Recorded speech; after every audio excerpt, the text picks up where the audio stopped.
மற்றும் உறுப்பினர்களுக்கும் என் புத்தாண்டு வாழ்த்துக்கள் என்பதை தெரிவிச்சுக்கிறேன். ஊழியர்களுக்கும் பொங்கல் நாள் வாழ்த்துக்களையும் தெரிவிச்சுக்கிறேன். போக்குவரத்து துறை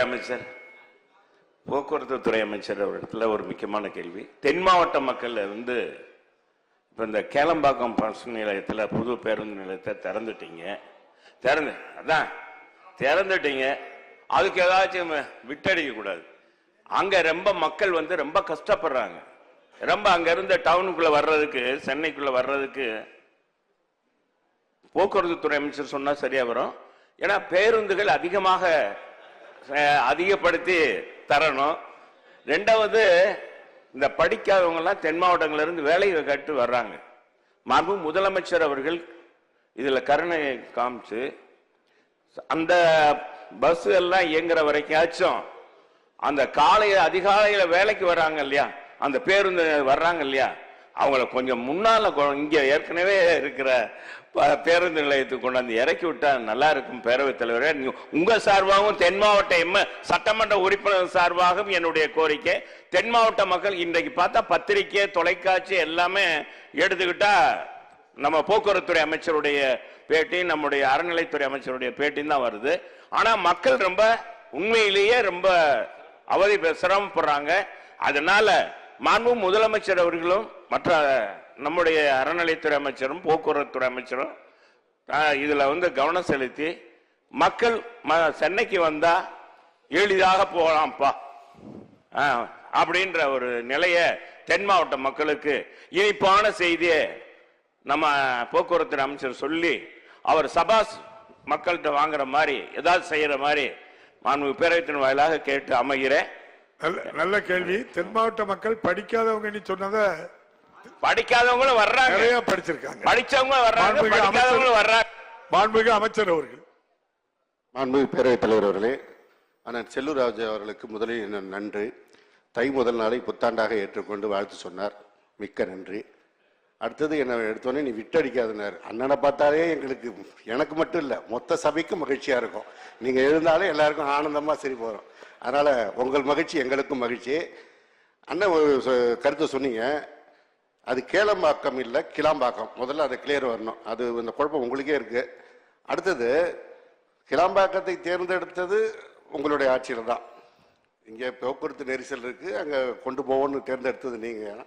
அதை நாங்கள் வந்து உங்களை போல நாங்கள் ஆரம்பித்த திட்டத்தை பாதியில் விட்டு போகிறது மாதிரி இல்லாமல் எங்களுடைய மாண்புமிகு திராவிட மாடல் முதல்வர் உங்கள் திட்டத்தை மிக சீராக சிறப்பாக நிறைவேற்றி 30% நீங்கள் விட்டு போன பணியை முழுமைப்படுத்தி இன்னும் கூடுதல் வசதிகள் என்ன தேவையோ பார்த்து செய்ய உத்தரவிட்டு அது அண்ணன் சிஎம்டிஏ துறை சார்பாக அண்ணன் சேகர்பாபு அவர்களும் பார்த்து செய்து கொண்டிருக்கிறார். அடுத்தது, ஏற்கனவே பாரிமுனையிலிருந்து கோயம்பேடுக்கு பேருந்து நிலையத்தை மாற்றும் பொழுது இதே போன்று தான் பல்வேறு பிரச்சனைகள் வந்தது.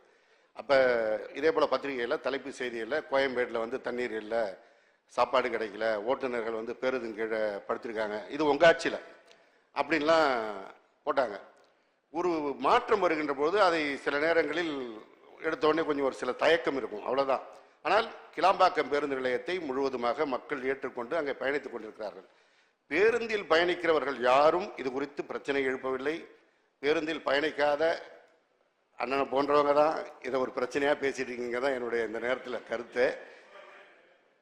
நம்ம கோயம்பேடு பேருந்து நிலையம் இயங்கினால் எதிர்காலத்தில் வந்து மக்கள் தொகை அதிகரிக்க பேருந்துகளுடைய எண்ணிக்கை அதிகரிக்க நகரத்திற்குள்ள வந்து செல்லும் போது போக்குவரத்து நெரிசல், அதனால் ஏற்படுகின்ற சிரமங்கள்லாம் வரும் தான் நீங்கள் அந்த திட்டத்தை கொண்டு வந்தீங்க. அந்த திட்டம் மிக சிறப்பாக செயல்படுத்தப்பட்டிருக்கிறது. முழுவதுமாக அங்கிருந்து பேருந்துகள் இயக்குவதிலிருந்து கோயம்பேட்டிலிருந்து இயக்கப்பட்ட 100% பேருந்துகளில் 20% பேருந்துகளை மாதாவரம் பேருந்து நிலையத்திலிருந்தும் 80% பேருந்துகளை கிளாம்பாக்கம் கலைஞர் நூற்றாண்டு பேருந்து முனையத்திலிருந்தும் இயக்கப்படுகிறது. அதில் ஏன் மாதாவரத்திலிருந்து இயக்குறோம்னா, மாண்புமிகு தமிழ்நாடு முதலமைச்சர் அவர்கள் உத்தரவிட்டார்கள்.